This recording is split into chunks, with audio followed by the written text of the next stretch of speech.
I'm here today with some insights that I'm going to be sharing with you about the four major categories of risk that dental groups are facing, and I'm also be talking about the effective ways to de-risk your dental group. And also in the end, there's something exciting that I want to share with you that I've been working on for the last couple of months. So be sure to stick around, subscribe, like, and share if you find this content useful, and let me know in the comments what you think. So before we begin, there's something that's very important for any dental group owner to understand. Once you move past that 2 location mark and especially if you're at 3, 7, 10, or even beyond that point, it's important to understand that whether you're trying to have an exit and go for buyout, or whether you're not trying to sell and you're just looking to expand your dental group, it's very important to understand that in either case, confidence matters. Confidence of the group owner on the performance of the group. And how does that confidence come? It comes from transparency. Just like in any other relationship, any other business, it's important to have an open communication. It's very, very important to have transparent numbers. And the biggest dilemma today is that despite everything that's happening in the dental world or in the business world otherwise, including the introduction of new AI tools, they are just one component addressing one part of the business, but they're all missing one layer, which eventually I'm going to be talking about in this video again. But before we move on to that part of the video, I really want to emphasize that as a dental group owner, you must have realized that no matter what happens, it all comes down to how your entire effort, entire activity, and everything that's happening inside your dental group eventually ties down to how it's impacting your EBITDA multiple. So take, for instance, if you have whether it's 3 to 7 locations, 10 or 15 locations, or even more locations, and you have a number of teams. So I'm sure that you have a lot of data points, a lot of decisions, a lot of narratives coming from all directions, right? They're coming from your clinical teams, they're coming from your operational teams, they're coming from your vendors, they're coming from your corporate teams, your regional teams, if you have skill to that extent. And you do realize that with every level of scale comes another added layer of complexity, an added layer of decision making, an added layer of data that has to be interpreted in order to make sure that you're running your group the right way. And sometimes, in fact, a lot of times, scale does not mean that you are doing the right thing. Sometimes an early scale or a rapid scale can eventually backfire, because if you're not putting the right measures, the right systems in place, then you're overlooking a lot of those leakages that have to be addressed in order to make sure that they don't compound as you add more locations to your dental practice. And that is what I've talked about in my previous videos as well. And that is again going to be the emphasis of this video. And in this video, we're in particular going to be talking about how you can de-risk your dental group. So before we move on to it, there are essentially 3 different sources of information or data coming faced by dental group owners or coming your way. The number one is your people, because no business can run without its people. And essentially, when you have a dental group, you have a team that is reporting directly to you, and there's a team that's reporting indirectly to you. And their sole responsibility is basically to keep you updated about how the functions on the systems are running. So they come to you for direction, they come to you for decisions, they come to you for addressing any bottlenecks, any challenges they're facing, because end of the day, as a dental group owner, your vision matters, your decisions matter, your actions matter, and eventually it is your mission that the teams are carrying. So the people come to you, but the biggest thing that happens when dental groups are scaling and there's no transparency in terms of the numbers, in terms of how the processes and the systems are working, and in terms of how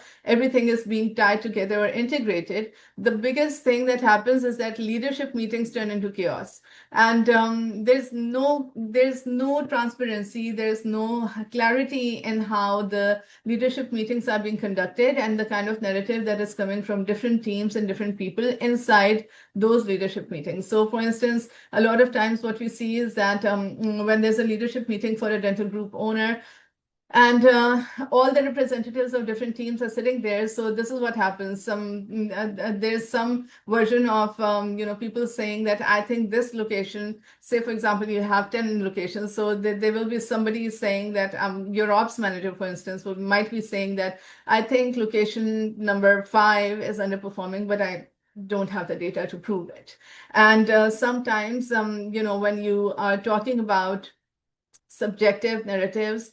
There's a term called halo effect. So the most recent experience tends to overshadow your narrative of the experience that you just had. So in a leadership meeting, even if location 5 had been performing like exceptionally well, if in the last week or two there was a dip in production or there was a dip in case acceptance, and although traditionally, or if you're looking at the trends, the location 5 had been doing pretty well, then that recent experience is going to impact the narrative the operations manager is going to put in the leadership meeting, because he does not have the data to prove it. And without the right kind of data, without the right kind of analysis, that false narrative is going to impact eventually how you're taking decisions at the leadership level, right?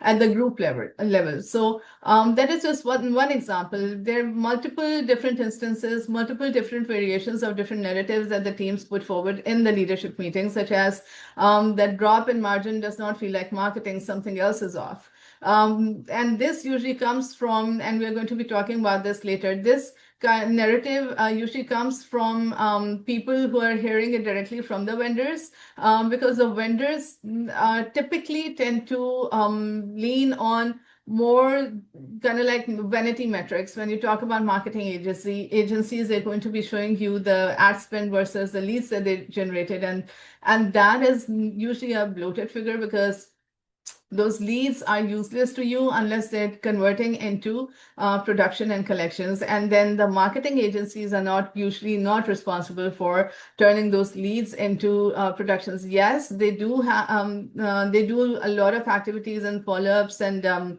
follow-up sequences and reminders, automated reminders and otherwise, to make sure that those leads are showing up to your appointments. But what happens to them after that? So a lot of marketing agencies do not take responsibility for that. And so when somebody from your ops team or your regional teams is coming to the leadership meeting and saying that I feel that the margin drop is not because of marketing, there's something else that is off, but they're not able to justify what they think is off, then this is a big question mark. And unless you already have those systems and all pieces of the puzzle linked together, you will not be able to identify exactly where the leaks are. And this one statement can send you back into an endless, bottomless pit of investigations, where you're going to be then looking at all the pieces and identifying all the areas where you think that margin drop could be happening. And this can take you weeks, months, and sometimes even years, depending on the size of your practice. So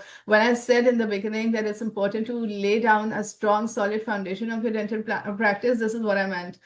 Because at a scale where you are rapidly growing, or where you have already grown to an extent where you have multiple teams working in multiple different locations, a single statement can send you back to square one. And then that frustration at that point in time eventually trickles down to all the teams and can also lead to unnecessary reactions, unnecessary consequences, because you don't have the data to prove or back anything up. So laying a solid foundation is extremely important when you're trying to scale a dental group. Another example of what happens in leadership meetings is that teams say that we made changes last month, but I don't know what actually moved EBITDA. So the question usually comes up like, why did you make those changes, right? And if, for example, there were poor case acceptances, and just at a whim, the team decided to train their team members, train their treatment coordinators, have better presentation of the financial plans.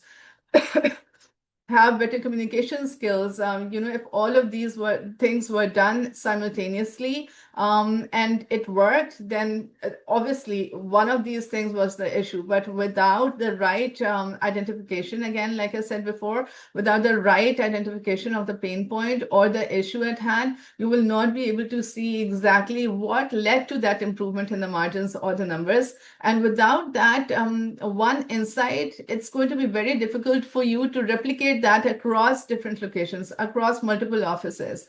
So if you're not able to identify and replicate it across multiple offices, it's going to be extremely difficult for you to make sure that there's a standardization across the entire group, and that one improvement that was done by your team in one location will not be able to scale to the entire group level. And that can be a big downside of not having visibility into the data, into the action steps that led to the consequences.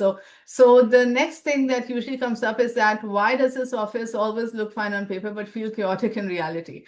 Now, this is something that happens very often because in multi-location dental groups, not the owners, when they're blindsided, this is one of the major and most commonly occurring issues that comes up. But another version of this also happens. So when you have teams working in or managers who are responsible for different locations and they are all coming together in one meeting, sometimes what happens is that some of the locations are leaning on the other locations more, and that can be a challenge. But why is that happening and what can be done to improve it?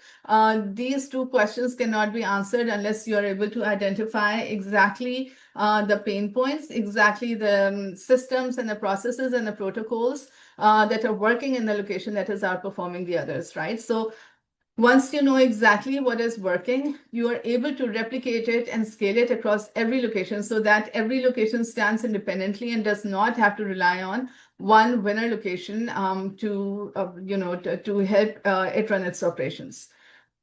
And when you talk about why does one office always look fine on paper but feel chaotic in reality, there could be multiple reasons for it. There could be, the fact that the phones are always ringing, but those phones are not leading to appointments scheduled. And if the appointments are being scheduled, those consultations may not be turning into case acceptances. And if they're turning into case acceptances, maybe the treatments are not getting completed. So if you're not able to identify exactly why it's why it's chaotic, it's busy, but it's not turning into the right revenue numbers, then it's going to be very difficult for you to continue running operations in that office, because eventually that lack of visibility is going to start impacting your revenue and EBITDA of the entire group.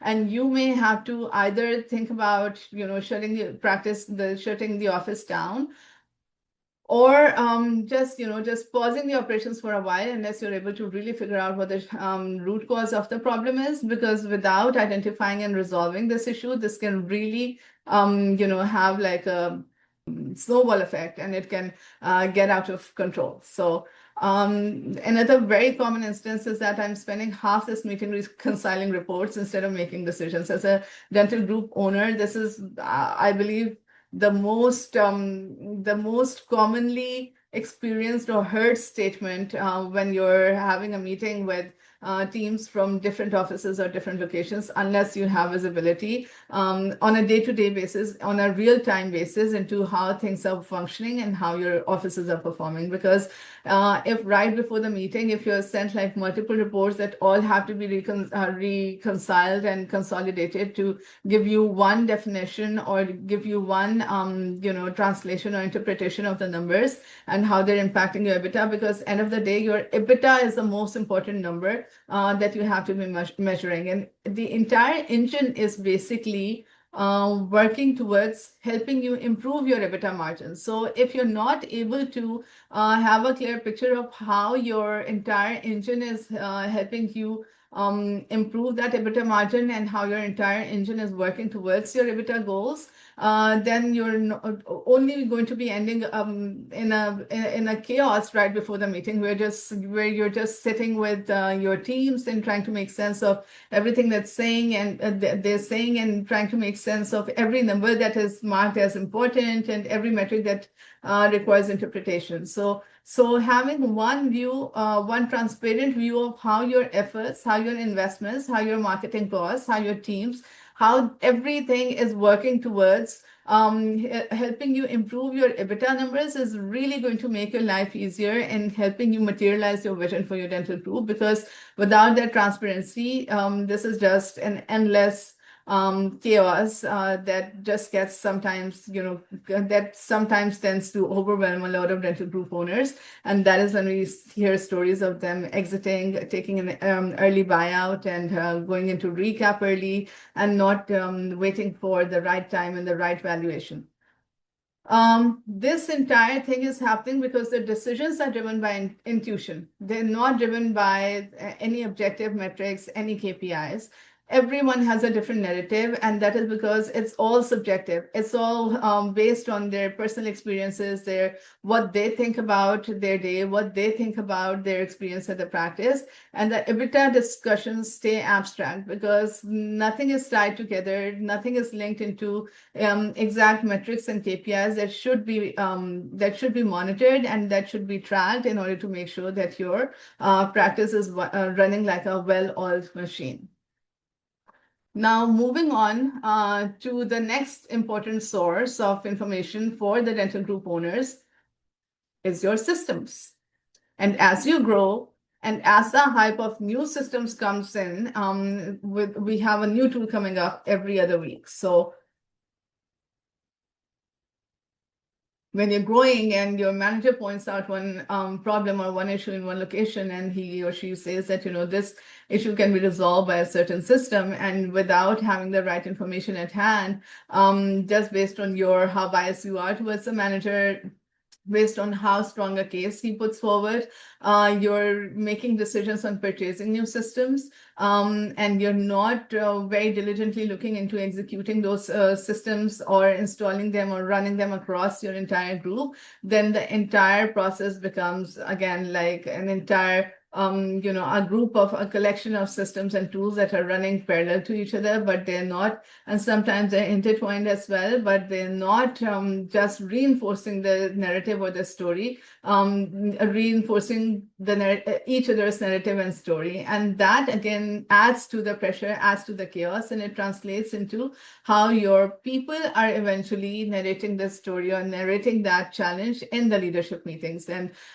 in the performance reports. So what the dashboards usually show is that revenue is up, but margin is down. So again, the margin is the most important measure or metric for a dental group scale. So if your revenue is up, but your margin is down, then there's nothing to celebrate. And then this, again, has to be translated into what is causing the issue. And if your teams are unable to understand that your margin is the most important metric in order to make sure that you have a sustainable growth pattern and you're able to have good numbers in your practice and you're able to scale. If your team is not able to understand that, then it becomes very difficult for you as a dental group owner to scale your operations and to just look at the root cause, because a lot of time then goes into translating why the margin is down and understanding how it can be improved, instead of diverting or focusing that energy and that attention into improving and pushing the system forward. So and the similar is the case with other statements that I mentioned here. For example, we hear that collections don't line up with production timing. So you did a lot of cases, a lot of them were accepted, there were treatments that were completed, but the collections are pending. And if the collections are pending and the cash flow is not showing in your profit and loss statement, cash flow is not showing in your finance with your finance team, then that overhead eventually blows up, and you need to have a system in place and understand what the delay is. You need to have thresholds in place to make sure that you're collecting on time and there are no delays, because if there are delays, you will not be able to run your operations smoothly, and that bottleneck is going to impact your operations and put pressure, and not just physical pressure, financial pressure, but also mental stress and pressure on you and your teams. Another important, another important challenge that we see, and I will say that a lot of, almost all of the ones that I've mentioned here are important to understand and important to keep in mind and focus, because they all eventually lead to and impact how your practice is being run and how you're able to scale and grow your practice. So when we hear that, same KPIs, different numbers depending on the system. So for example, if you have 2 to 3 marketing vendors in place, let's just take an example, and all of them have a different story to present to you. And, they say that is how we do work and that is how we function. And you, as a dental group owner, your team does not have one consolidated view of how those marketing numbers should be interpreted and how they eventually translate into your EBITDA number. Then those vanity metrics that each vendor is throwing your way are going to be useless, because they will only be defending their performance. They will only be defending the dollars that they've already spent promoting your website, promoting your cases, promoting your services. And eventually you will realize that those dollars are not converting into any patients getting scheduled or anybody accepting the treatment. And if the leads are bad, if the new patients that are coming in are not the kind that are going to be taking up the treatment with you, they're not qualified either financially or clinically, or and there could be any reason. So if you don't have the right KPIs in place for, and the same KPIs across every location, across your entire group, then each meeting is going to be just about you understanding what each office's representative is trying to tell you, because they will all have different versions, different numbers to show for each of the function, different numbers to show for the same function, and those numbers will not translate into your EBITDA, because they will not be, interlinked. They will not be supporting each other. They will all be going in different directions. Again, another thing that comes up with systems is that, we hear people say that this looks fine monthly, but weekly we're blind. So if you're waiting till the end of the month, you've already lost like 4 weeks of valuable data input and interpretation and decision making. And without the weekly real-time insight into how your practice is performing and what the immediate issues at hand and challenges are, you will not be able to understand how you can fix them. And by the time you see all of those numbers at the end of the month, there may be instances where it's already too late. There may be instances where the challenge has already snowballed into a scope or a scale where it's going to take you longer than it would have if you would already paid attention to it like 2 or 3 weeks before. So it's important to have real-time transparency, and whenever you feel that there's an issue, some manager, some team member, or you yourself feel that the numbers are off, or the practice is slower than usual, or the collections are down, then you should not have to wait till the end of the month to identify exactly what's causing it. You should be able to tackle it there and then, and at least get into the root cause of the issue so that you can identify it, and not just identify it, but find the right solution to just nip the evil in the bud. The last one, and obviously there are a gazillion more that can be quoted, but because of the time constraint, these are just the few that I'm going to be showing you here. So the last one related to the systems is that we can't see location level EBITDA until the CPA closes the books. And sometimes when you hear about dental group scaling and merger and acquisition stories, and I did a very interesting video with Craig Villarreal, and you can watch it in my Premium March podcast, and he talks about about when he goes into acquiring a practice and when they're looking at evaluating a practice to eventually take over. The funny thing that comes up is that, a lot of times the CPAs and accounting firms show them numbers that are 2 years old. They're behind on their books, 2 years behind on their books, not just 6 months or a couple of months. So when you're that late or that behind on reconciling your accounting books, then it gets very difficult for you to understand what the numbers of today are. And by the time you realize what today's numbers are really like, and how they're all helping you recover your costs or keeping up and what your margins today are, then it becomes very difficult to understand what your financial position is. And without understanding that, you definitely cannot work towards realizing your goal and your vision for your dental group. All of this happens because the systems are correct individually. They're not integrated. They're not narrating the same story. No system explains why, and they just highlight what's happening. They don't tell you why it's happening. They're just using the data to highlight exactly what's happening, and it takes the entire onus of interpretation comes down to the owner, because eventually, or if you've been able to train somebody from your team to have to give you a better understanding or interpret those numbers better. Otherwise, since the system does not have one defined definition or one defined definition for each metric or each action, then everybody is going to interpret it differently. And then it becomes very chaotic when you're scaling your dental group, because once you have a new person on board, instead of the system doing the job, you're relying on that individual, and God forbid that individual decides not to stay with your group, then then you're back to square one. You're hunting and finding a new person and training him to understand what the numbers mean and how your systems work. And that can take a huge toll on your production, your practice performance, and your margins.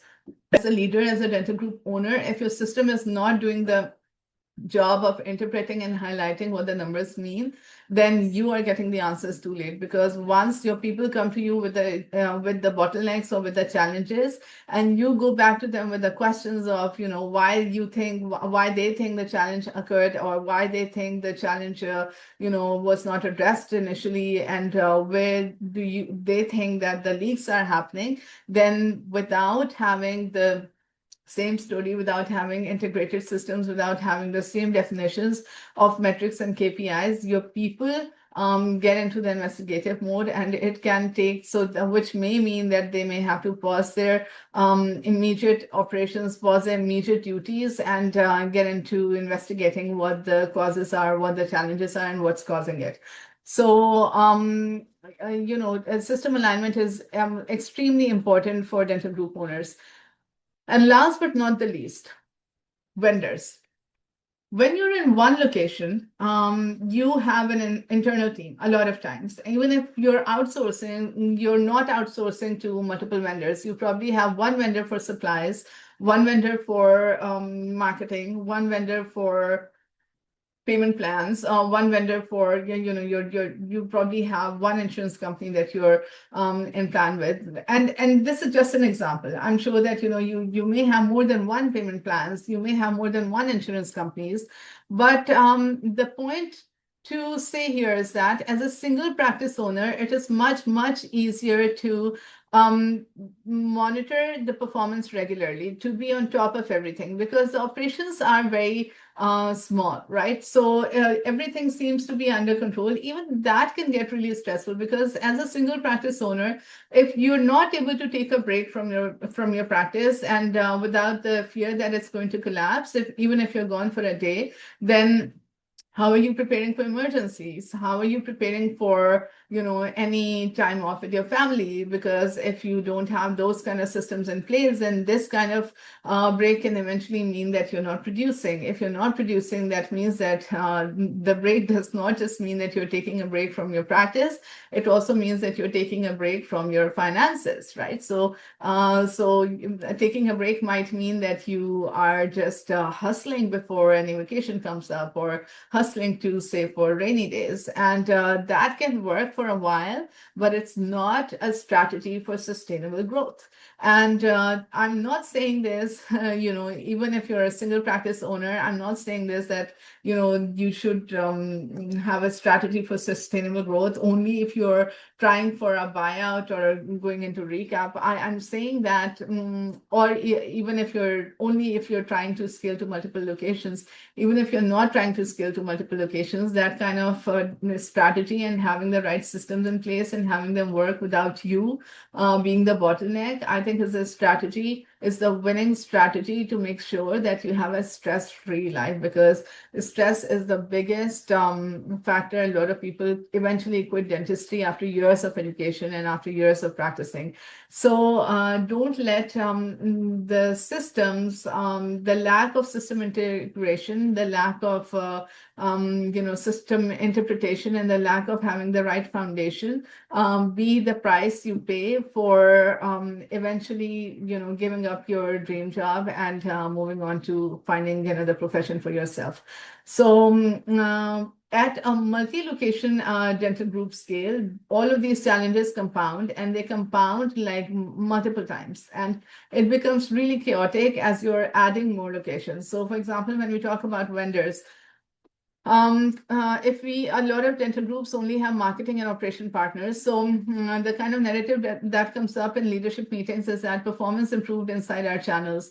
And every marketing agency and marketing vendor, like we talked about before, is just trying to defend their own performance using vanity metrics. And those vanity metrics tell you nothing except for how your dollars turn into vanity metrics, like how your dollars were converted into bringing new patients in. Now, those new patients are of no use unless they're converting into treatment plans being presented, accepted, and eventually the treatments being provided, and then collections being made.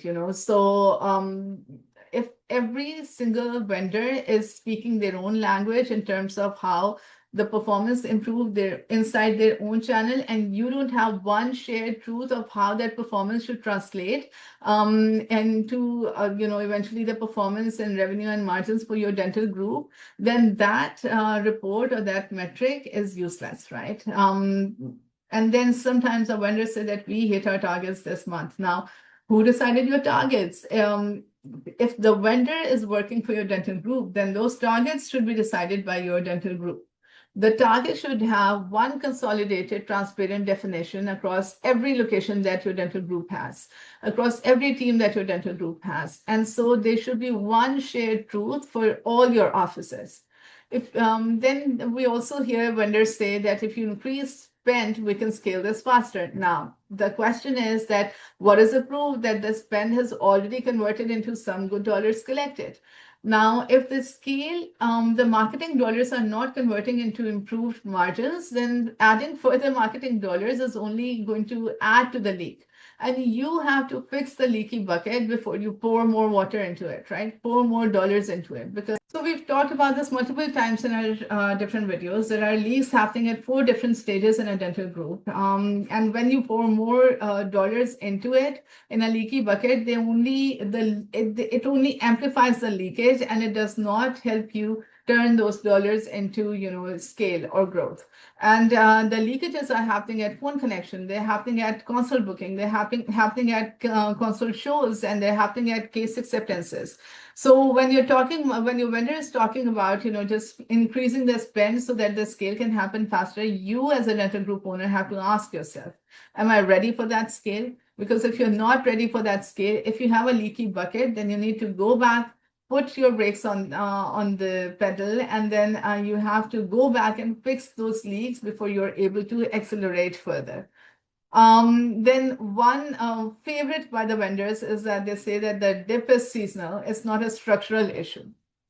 Now, when you're talking about a seasonal dip, and I'm not going to deny the fact that when it comes to scaling any business, there are seasons. There are seasons in terms of the months in a year, and then there are also seasons when you talk about on a year-on-year basis, because COVID did hit a lot of businesses, right? And then there was a boom in businesses who were able to adapt to AI eventually after COVID, and a lot of practices that were more traditional were not able to keep up. So seasonal dips are inevitable, but with the right systems in place, again, with the transparency in place, you're able to forecast those dips far in advance and strategize accordingly. So when you have the clear, transparent picture of what the dip is going to be like and when it's going to hit and enter you, then it does not shock you. You're ready for it. You're ready with your strategy. You're ready with exactly how you're going to tackle that dip. So you don't have to rely on what the vendors are saying. You don't have to rely on how the vendors are trying to defend themselves, because you're in a position to understand exactly if the vendors are bloating their numbers, are they're sharing inflated figures with you, or if the vendors are telling the in fact are in fact telling the truth, and if the vendors are on board with you on your strategy to tackle those challenges. What's really happening here is that the vendors defend their own lanes because they cannot risk losing you as a customer or a client. Especially if you're a dental group owner, then it's a big portfolio, right? So they have to defend their numbers.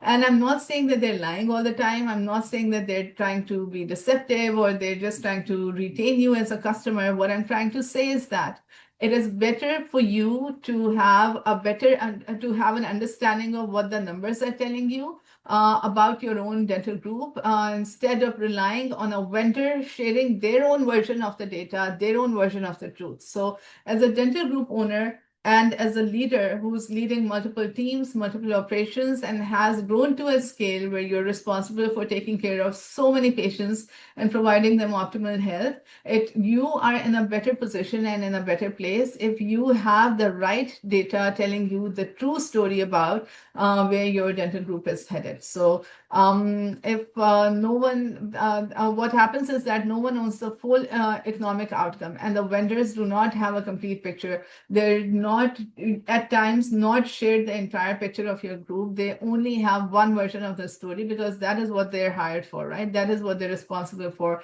So you can't really blame them either. So the EBITDA impact is assumed and it's not measured, and they're not responsible for it at times. They're just responsible for consolidating the information that's been handed over to them to take care of. The consolidation and interpretation eventually is the responsibility of the core leadership team that is looking after the dental group, and that is you and your core governance team. And with the systems consolidating all that data into understandable numbers, understandable figures, you are not able to see the real picture, and you're left in a loop of interpreting all the information that is being thrown your way, because let's face it, you are also a human and bias does come into play, right?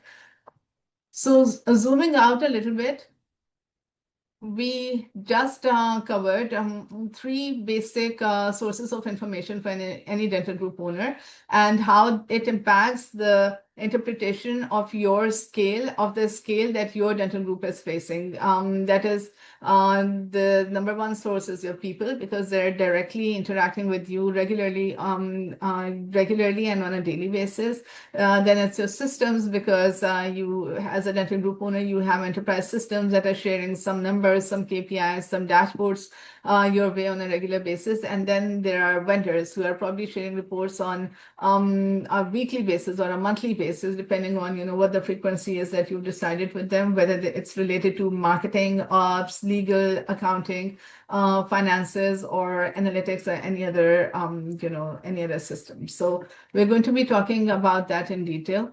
Now, what I want to walk you through is that once you have so many sources of information coming in and you do not have one consolidated version, one shared truth, one shared reality, then you end up losing multiples on exit. And this holds true whether you're trying to exit or whether you're trying to scale. Because if you're trying to scale, this shows up in the chaos that follows the scale and the chaos that is aggravated by the scale. And if you're looking to exit, then this shows up in the multiples that you lose on exit. And the bigger your dental group, the bigger the impact of that multiple is on your valuation, because even a 1 to 2 times valuation or hit on your EBITDA, and say, for example, a 20 location 20 location group, dental group, is going to mean millions of dollars, right? And that kind of hit, if it can be avoided, then it's not something that should be taken as inevitable, because with the right strategies, with the right steps, and knowing exactly what you can do to fix it, can help you get a better multiple on your dental group. So, okay, so I identified 5 different bottlenecks, and I'm sorry for the slip of tongue in the beginning of the video where I said that there are 4 different bottlenecks. There are 5 different challenges or 5 key risks that you're facing in your dental group that have to be that have to be improved, that have to be rectified in order to make sure that you're not losing the multiples on your EBITDA. Number 1 is key man risk. So if your dental group is primarily dependent on you interpreting the story and narrating the data to your teams, then that dental group, the more it scales, the more it's going to be stressful for you to understand, the more it's going to be stressful for you to eventually take it to a level where you can say that it's working independently and does not require your time. Because if it's primarily dependent on you, then that means that as you scale, you're just adding more time and pressure on yourself instead of the system that should be taking that should be doing the heavy lifting. So what is a key man risk? It means that you as the founder still control the financial decisions on pricing and promotions. You're doing conflict resolution across locations. You're the mediator in the meetings instead of the one who should be taking decisions to make sure that the group is moving forward towards its vision. You're the one who's interpreting reports. You're the one who's coming up with a story by just listening to everybody sharing their own personal biases, sharing their own personal experiences, their own personal visions, and you're the one who's left interpreting those reports by making sense of what everybody has been telling you and making sure that the reports are able to be justified by the story that was told. Then you're the one who's allocating budget decisions. You're the one who's doing course corrections when numbers feel off, and that course correction is not objective, is not based on any numbers, is not based on any data that should be doing the heavy lifting, and you're solely leaning on what your people are telling you, solely leaning on what your gut tells you. Even with strong EBITDA, private equity immediately flags it because if they're not able to remove you from the dental group and scale or multiply the operations, then it takes a hit on your EBITDA multiple, because that means eventually that the private equity firm has to retain you along with anyone else who's a key man in your operations to make sure that the dental group can stay, they can keep its operations, right? And it's not just about you taking control of your finances and your decisions. It's also about how heavily involved are you in how the other operations are working, which are the clinical operations, right? So it's important that you de-risk your practice and make sure that you're putting the weight on the systems, because the systems, once put in place, can be improved or updated or revised. But they don't have to be replaced unless, obviously there's a better system in place, and the systems can eventually be updated and upgraded to a better system. But humans can, if the dependency is scaling, if the growth of the dental group or the scale of the dental group is primarily dependent on the humans, then that dependency is scaling as your dental group scales. So number 2 is location variance with no system control. So if you have every location, every office defending their own numbers and sharing their own version of the truth, then that is a big risk that also eventually takes a hit on your EBITDA multiple. And if, for example, the founders say that every location is different, then if you have no confidence on how your locations are run, if you have no confidence on how your locations perform together and simultaneously, because as a brand, as a dental group, it's important that every location provides the same experience to the patients that that is expected from the group as a whole. So if every location has its own version of the story, its own experience that it has crafted, and its own narrative, then the founders don't have confidence in how the locations are going to perform, because one location has better case acceptance, the other one has a better intake or a heightened schedule. The third location has, challenges with probably scheduling. So if all of your locations are not on the same page, even if one is performing better and the other is not performing better, at least you have the same definitions, same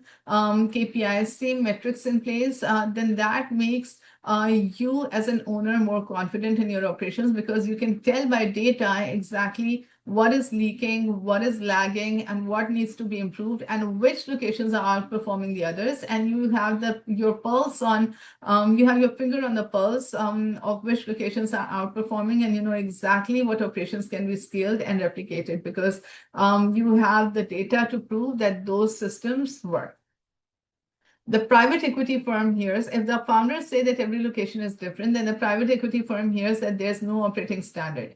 Like I said before, it means that you don't have the same protocols for taking the patient phone calls, say for example. You don't have the same protocols for communicating the financing for high value cases. You don't have the same protocols for presenting high value cases, high value treatment plans. You don't have the same protocols for collections, for how the insurance verifications are done, how the supplies are being purchased in bulk. There's so many things that are going on in a dental group. So if the EBITDA varies office to office, manager to manager, and month to month, without a system that explains why private equity firms assume scaling this will amplify the cost, because they're not able to predict what is going to, what risks or challenges or bottlenecks will scale as the operations scale. So growth that only works in pockets does not scale in valuation. Valuation improves when you're de-risking every aspect of your dental group and making sure that it's running independent of anything else.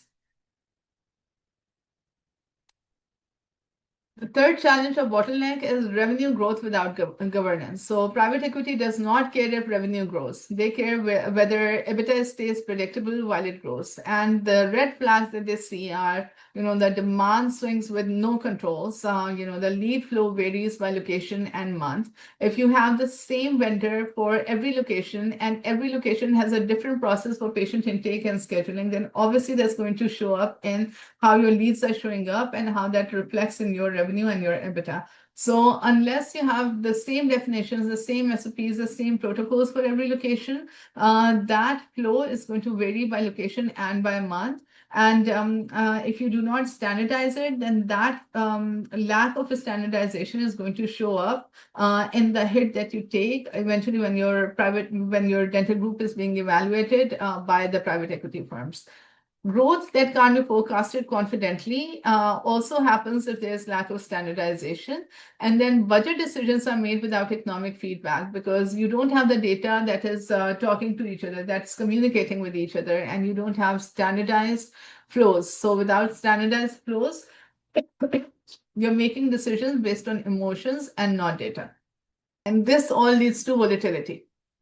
Because when you don't have the shared translation, the shared story, the shared translations, the shared meaning of KPIs, the shared meaning of actions, the shared meaning of protocols and procedures that should be followed in order to run your dental group effectively, and like I keep saying this, like a well-oiled machine, then that demand feels volatile, because you don't know what the next month is going to be like across your group. You don't know what the next month is going to be like across across one location compared to the other locations. And this growth is not controlled, it's opportunistic. And it's because if you're lucky, things might fall in place and you might have a good month. But if you're not lucky, then a lot of things may get out of control. Now, I'm not talking about rainy days or snowy days, but that's an exception. But Other than that, you should have on average the trend to show that your performance stays consistent.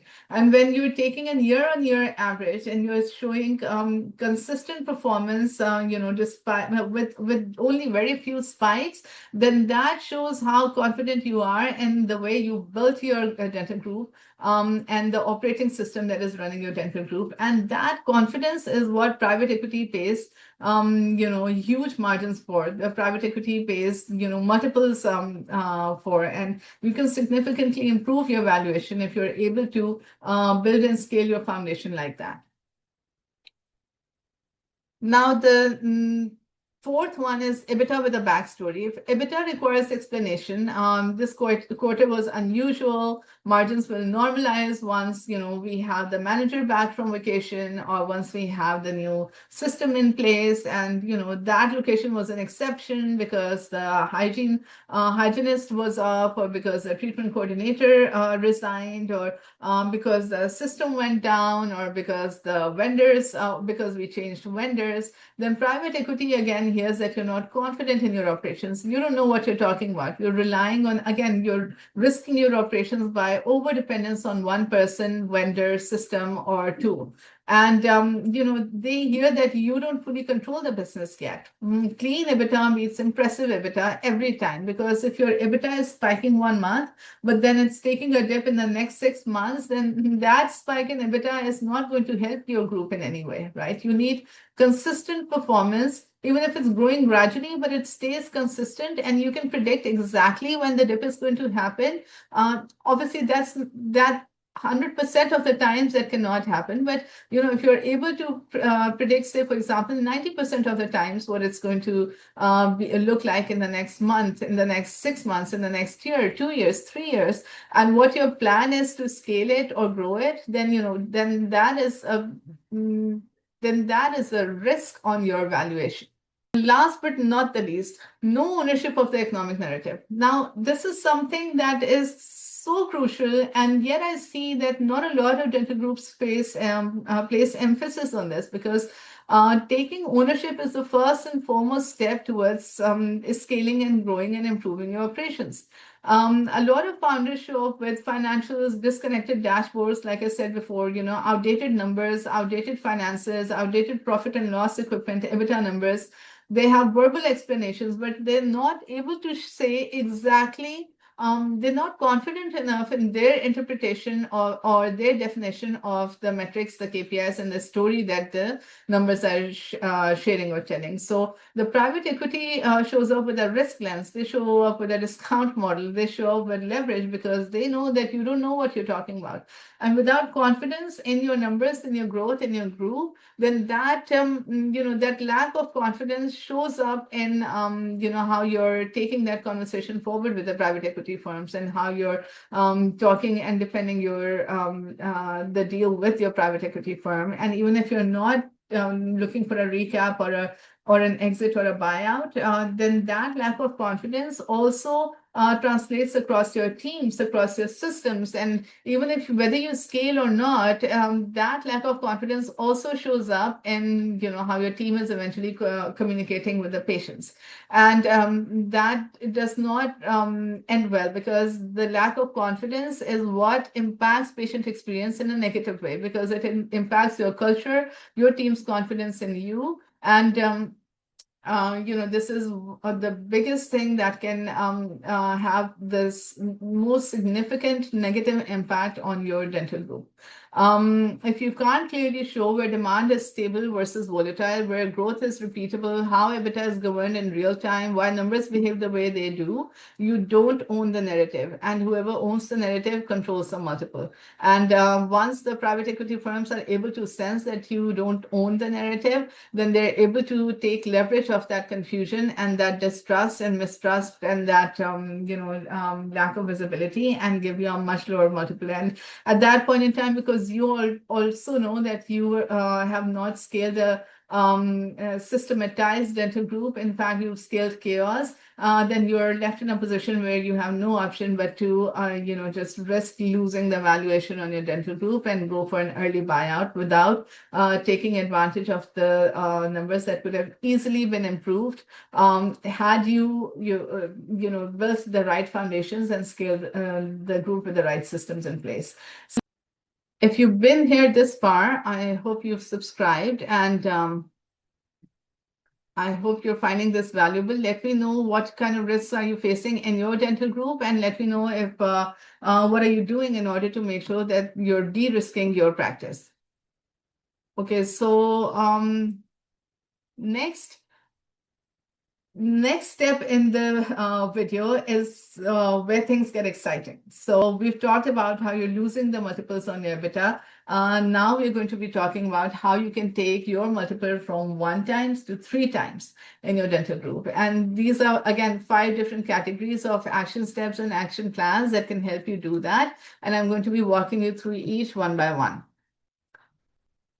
So we've talked about the risks, and we're going to be talking about how you can eliminate those risks. So eliminate the founder dependency or the key man risk.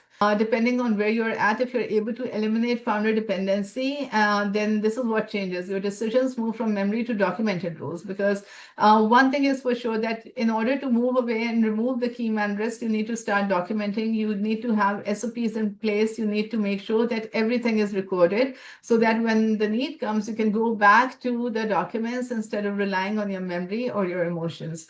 The location level trade-offs are resolved by data and not instinct. Budget shifts, staffing pressure, and performance issues no longer escalate to the founder. The private equity firm needs to believe that this EBITDA survives the leadership transition, because when you have everything documented, you have all the data backing the story that you're sharing with your private equity firms, then they know that anyone in the team can interpret those results. And if anyone in the team can interpret those results and identify what the issues are and what the solutions are, then anyone from the outside can also interpret them. And the data and the observations are not dependent on you as the owner. Next is turn growth into infrastructure, and growth must behave like operations, not campaigns. That means that predictable revenue contribution per location. If you're spending like $10,000 on marketing ad spend in location A and it's turning into $50,000 or $100,000 revenue, then that revenue should be replicable across every other location with slight changes. So that means that predictable revenue contribution per location. Even if the same revenue cannot be replicated across every location, you should at least know that how much each location is going to convert in terms of ROI when it comes to your marketing spend or spending on your campaigns. Because if one location is hygiene heavy, the other one has is more designed around high value cases, then knowing your numbers is going to tell you what scale in campaigns or scale in marketing spend is eventually going to translate across every location. And that predictability is very important. Spend tied to economic output, not activity.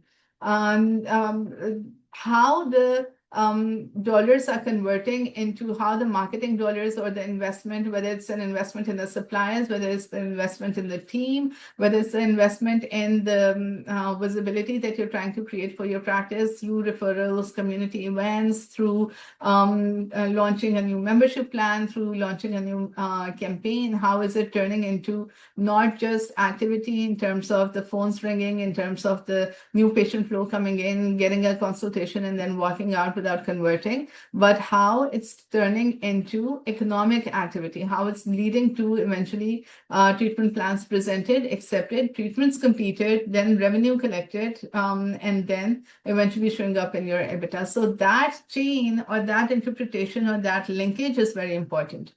Now, clear levers leadership can pull in slow or volatile periods. So if there's a slow period, for example, there was a snowstorm that hit the entire US a week in January, and it was something that could not be avoided. And although there were instances where practices did see patients that had already scheduled or booked in because their scheduling time is so far out in the future and they didn't want to miss their appointments. But many practices were hit by the snowstorm and saw a dip in schedule. But if you're in the survival mode, if you're living month to month, if you don't have a backup plan, if you don't have if you don't have enough margin in your practice to sustain these kind of dips that are inevitable, then there's just this lack of confidence is going to impact your EBITDA multiple. So you need to have a financial story and a strategy and a plan in place to make sure that you're addressing such dips or such changes that are inevitable. So the next is demand aligned to chair capacity and staffing reality. If it's aligned to the capacity at every location and how your staffing schedule looks like, then it's going to give a seamless patient experience across every location, and it's going to eventually translate into how your brand is perceived. It's not going to be chaotic for the doctors. It's not going to be overwhelming for your teams, and it's not going to translate into mistrust and miscommunication with your patients. And that kind of trust and confidence is what scales groups and also what's eventually reflects in your EBITDA. Clear levers leadership can pull in slow or volatile periods. You should know exactly what to do, whether you want to give your team a break, whether you want to turn on a certain marketing campaign because it has worked in the last year, whether you want to have the time to maybe upgrade your practice, upgrade your capacity, look at some of the renovation projects that you've been eyeing. So there's so many things, so many decisions that you can take depending on the margins that you have in your practice and what your strategy is moving forwards. When growth becomes controllable, the risk collapses. Now, the third one is normalized performance across locations. Private equity does not value your best location. They value your worst one, not blowing up the asset, because that is the weakest link. Your weakest location is what private equity firms use as a bait to give you a hit on your EBITDA multiple. And that is the location that you should be identifying the bottlenecks in, and that is the location that you should be looking at to improve the operations in. And you want fewer outlier locations. You want predictable and consistent performance across your locations, regardless of the kind of patient mix and the case mix they have. Each location should have a predictable performance year on year on a regular basis. Clear performance bands instead of wide variance. You should know exactly the kind of performance you can expect at what time of the day from which location and what teams are going to be present there. So if it's not a surprise for you, it's not going to show off as a lack of confidence in front of private equity firms. Standard operating benchmarks. Now, if your teams have the same operating benchmarks across every location, this in fact is easier to manage compared to if your teams at every location are responsible for coming up with a new challenge, new story, new financing plan, new script to communicate to the patients. Because if you have the same standards, same operating benchmarks across every location, then you're able to provide the same story. And in fact, this is far less work with far more impact. And you're able to test run a lot of those offers, a lot of those plans across every location and see whether the issue is with the location that is running it or whether the issue is with the offer that you're putting. So it's important that you standardize the operating benchmarks because not just the it does not just make the training easier, the onboarding easier. It also reflects as confidence in front of the patients, and it helps you test out which systems are working well versus which are not working well. And that confidence and that testing eventually gets you to a point where you have a winner in place that turns into consistent revenue year after year. Early warning signals before EBITDA erodes. And if you're normalizing performance across location, if you have the same metrics, KPIs, the same narratives, the same communication plans, the same financing plans, the same insurance plans, the same scripts, then any leakage immediately gets highlighted before it hits the EBITDA. Because when you're standardizing across every location, then a dip in performance in one location immediately gets highlighted and amplified and can be, can be tackled there and then without it impacting the EBITDA multiple.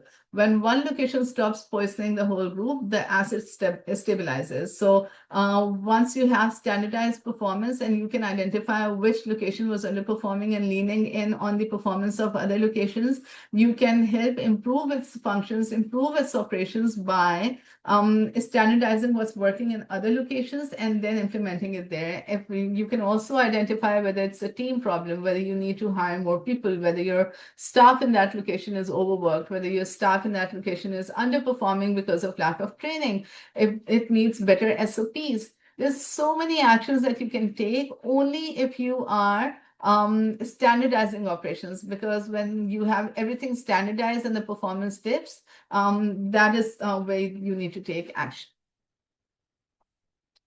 With private equity, great economic visibility.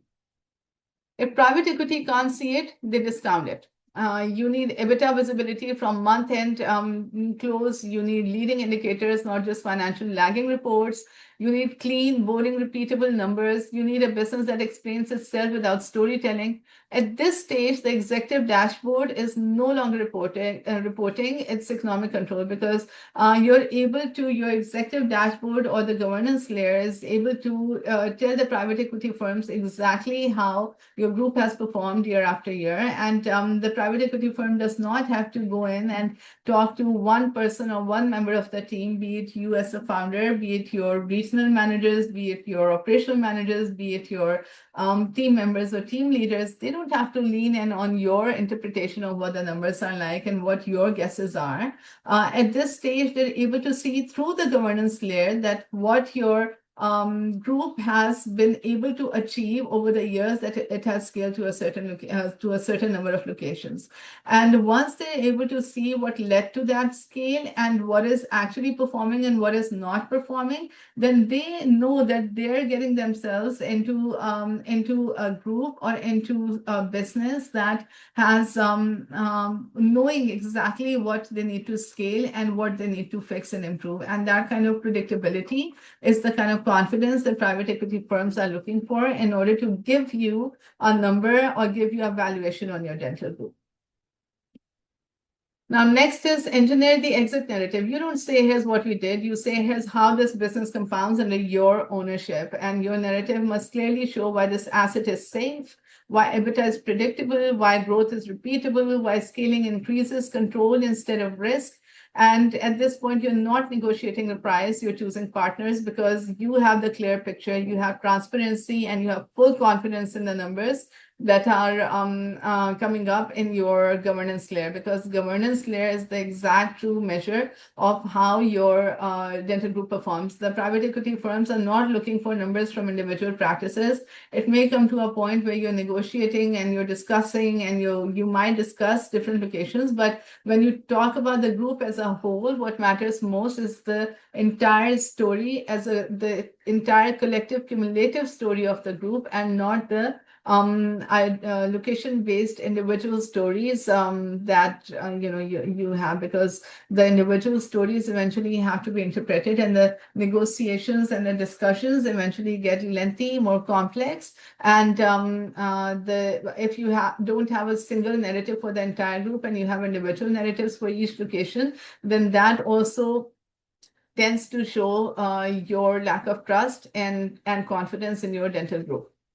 And that lack of trust and confidence in your dental group is because you're not able to tell a shared story for all your locations. You're negotiating with the private equity firms as a dental group owner and not as a practice owner. So as a dental group owner, your entire group must share the same narrative. You must know as an owner what that narrative is and how that eventually is reflected in your EBITDA. Now we talk about how you can get visibility, and we've talked about systems, we've talked about standardization, but the thing is that there's so many categories. If you just talk about vendors and we just talk about systems, you're getting data from a lot of different places, right? You have dental analytics leaders, for example, Dental Intelligence. You have Yavis Analytics. You have Practice by Numbers. You have patient management systems that include System of Records, for example, CareStack. Tab 32, you have Henry Schein one, you have Dentrix Ascend, you have clinical AI analytics that include Overjet. You have marketing and attribution and business intelligence platforms that include FreshPaint and other vendors. Like your marketing agency must have their own attribution tools and systems in place. You have financial governance, which is led by humans, including a CFO, fractional CFO firms. You have CPA firms. You have consulting firms. And then some of you group owners must also have enterprise DSO solutions. But the issue is that all of these solutions, like I said before, share their own version of the truth. Talk about their own source of data, talk about their own interpretation of the numbers that are relevant to their particular category. So, for example, the dental analytics leaders may tell you about, the performance drivers, but they may tell you, focus on analysis, they may focus on optimizing inputs, but the EBITDA linkage remains interpretive. It does not define or enforce economic decision rules tied to the EBITDA. There's no executive level economic governance. They break at where their systems are limited, right? That is the dental intelligence or dental analytics. They don't tie it to how the analytics are impacting your EBITDA. Now that interpretation of the analytics and the numbers is left to the owner or the operating manager or the person, whoever is responsible for the tool. When it comes to patient management systems, the PMS records activity is given, the workflow enablement is done, the infrastructure layer is there, but it does not govern EBITDA outcome or variance. It does not help you with economic decision enforcement. It assumes the executive interpretation. You eventually have to go into the system and see what the dashboards are telling you, interpret it, then link it to the financing or the financial numbers that your CPA firms are providing, and then understand what that means. Clinical AI analytics such as Overjet have addressed clinical consistency, but it's not EBITDA governance. It does improve your revenue, but it does not translate into the exact EBITDA multiple that you're getting because of having Overjet in place. So marketing attribution and business intelligent systems, you have attribution. They show where revenue comes from, but it does not tell you whether it's margin healthy, whether there's no economic accountability of the EBITDA. It shows you that the numbers are looking healthy. They're getting you more leads, but whether those leads are turning into cases accepted and converted, these systems do not tell you that. So CFO and fractional firms, the governance exists in people, meetings, and interpretations. They're backward looking. Sometimes it's not real time data that's coming your way, and recommendations require manual enforcement. And then in the enterprise DSO systems, they're built for post governance, they're built for private equity backed scale, and they're not founder led groups, and they're usually very expensive to implement for groups that are scaling, and also take a lot of time to be put in place. I put together some of the screenshots here just to give you an idea and overview of what I'm talking about. So you can see that this is a dental intelligence screenshot, and it tells you, what the production is, the collections are, how many new patients you got, the production by role, but nowhere does it say how it translated into revenue or EBITDA. Similar is with Practice IQ. You can see how many people were on schedule, how many appointments were added, what were the dollars, how many new patients were seen, what was the production, but does not tell you what your EBITDA numbers were. Now, this is Dentrix Ascend. This is a chart, and that does not relate to us. This is tab 32. This is a scheduling chart. Does not tell us anything about EBITDA. This is CareStack. It tells you about the production, the goal, but it does not tell you about how it's impacting your EBITDA. It tells you about the collections trend, but it does not tell you how your EBITDA was impacted year on year. Again, when we talk about marketing attribution tools, the Facebook ads dashboard tells you impressions, clicks. Now it's showing an upward trend in clicks, impressions, unique clicks, reach, the amount spent. But look, nowhere does it tell you whether those impressions, how many of those 3.5 million impressions turn into new patients for your practice. Nowhere does it tell you how many of those 13.6 thousand link clicks turn into appointments scheduled by your practice, right? Nowhere does it tell you how many of those unique link clicks that are 13.3 thousand turn into appointments booked, or turn into treatment plans presented, or turn into treatments accepted, or turn into treatments completed, or turn into collections, revenue, and eventually EBITDA. A lot of those systems are working in silos and they're sharing their own version of the story. When I talk about having an executive governance layer for your dental group, what I mean is for you to have an operating system in place that gives you one shared reality across your entire group. And this is what I mean. This is a system that we created using information and data that is already coming in from different sources for your practice. And this this takes the interpretation off of your plate and puts it on the system, because the kind of information that is being fed into this system is what eventually translates into the numbers that you're seeing here. And this is the missing governance layer that none of the systems available out there are providing right now. So in this system, you can see that you can have a total revenue that across all locations. You see the EBITDA across all locations. You see your EBITDA margin. You see your production per visit. You see case acceptance. You see monthly EBITDA at risk.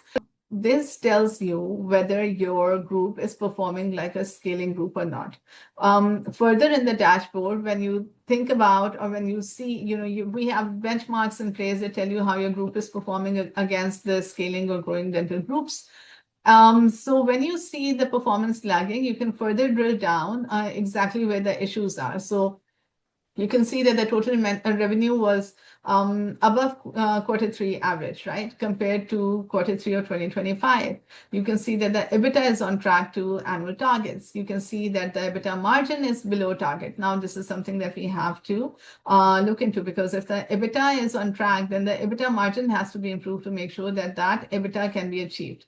Now, your production per visit is lagging top quartile, and it is improving, but it's average across locations. So the case acceptance had dropped. It's below target. Your monthly EBITDA at risk is 4.9 thousand, and it tells you exactly how much is the risk per location and what is the risk per month group wide. Now, this also tells you that this is something that has to be taken into account, and this is something where the action has to be taken in order to make sure that the EBITDA margins improve, and the EBITDA margins eventually then help you improve, because the monthly EBITDA leads to your EBITDA margins, and that compound into you achieving your EBITDA. Because if the monthly EBITDA is dropping, and the EBITDA margin for the month or the quarter is low, but the overall EBITDA for the year is on track, then if this leak is not addressed, then this leak will eventually reflect in your EBITDA for the year and eventually reflect in your revenue as well. So once you know exactly what the key highlights or key bottlenecks of this month are, then you're able to tackle them there and then. And this also shows you that your monthly EBITDA is at risk because your case acceptance dropped, and you need to improve your case acceptance in order to make sure that your monthly EBITDA can be improved, which is eventually going to improve your EBITDA margin, and that is going to reflect in your EBITDA and revenue. And then part of the executive summary is also just telling you 4 crucial things that you need to know as a dental group leader. What improved EBITDA? And these are the top 3 things under each category that you need to address in real time. That is, what improved was higher margin procedures increased in 2 locations. Referral-driven cases contributed more to production. Case acceptance improved for implant-grade procedures. And we're also going to show you, how you can further drill down by clicking on View Evidence to see exactly what each of these pointers or each of these functions or functionalities, how they're supported by the data at the back end. The next important aspect that you need to understand for your dental group is that what compressed EBITDA. the three headwinds. That is, the procedure mix drifted towards low margin categories. Your paid channels drove volume without margin lift. So that means that there was 310,000 lower ROI. Walk-in emergency visits increased in location B, and that led to a 22% increase in volume. Where risk is forming is growing revenue concentration in one channel, performance variance widening between locations, and we need to address that. The paid acquisition cost trending upwards. And the levers, the most important thing as a group dental group owner is for you to understand exactly what levers need immediate attention, because a lot of these things may look like, we have chaos building everywhere, but unless and until you know exactly what needs immediate attention and can be, and what measures to take to improve it, then that is going to help you with taking decisions before your next meeting. Which levers matter most? Procedure mix normalization in location B is a $184,000 opportunity. And again, this is not just random data at a whim. We're going to be showing you evidence of how the different systems and the reports have led to this conclusion. And it also tells you that, this can be done by improving the systems. The next lever that has to be pulled is channel mix balance, that is paid versus referrals. So that is a 3.2 times ROI gap. And this has to be improved by redefining the roles and reinforcing the role responsibilities. The case acceptance in high margin procedures is a gap and has to be improved by training people better, or having somebody in the team who's more trained into doing this, or maybe sharing the load more. Location B operational alignment is 4 or 5 metric lag. That is, you need to look into the systems, and you also need to understand how people are going to help you with it. Now we look in the when you look at the operational evidence for what improved EBITDA, this is where it shows up, right? It shows that revenue share by category, how many were implants and restorative, how many orthodontic cases you got, and in location A versus location B, how many general and preventive cases you got, how many cosmetic dentistry cases you got, and this is the revenue share. This is how many cases were accepted, not just came in the door, but actually accepted and converted. And how many were emergency walk-ins? And when we talked about having more emergency cases in location B, you can see here from a graph that it was way off for location B in terms of emergency cases compared to location A that saw better implants and restorative share in the revenue. Again, margin mix composition, you can see that 56% higher margin. This is for location A, and it's the same data that is depicted through a pie chart. And you can see that location A has high margin cases, which are taking 56% share, and location B has 62% low margin share. So we need to see whether we need to standardize it. We need to make sure the variance is dropped, and we need to move our focus in location B towards more high margin cases. And what needs to be done, whether we need better equipment, we need to improve the capacity, we need to have the treatment coordinators and treatment plan providers in place. And this tells you the details. This is how we break it down. This is the further data breakdown into how location A and location B are contributing to the revenue and the margins, and the tiers of cases that are contributing to that margin, and what is the total percentage in terms of the margin share, and what are the total dollars in terms of revenue that are being contributed by different types of different categories of treatments.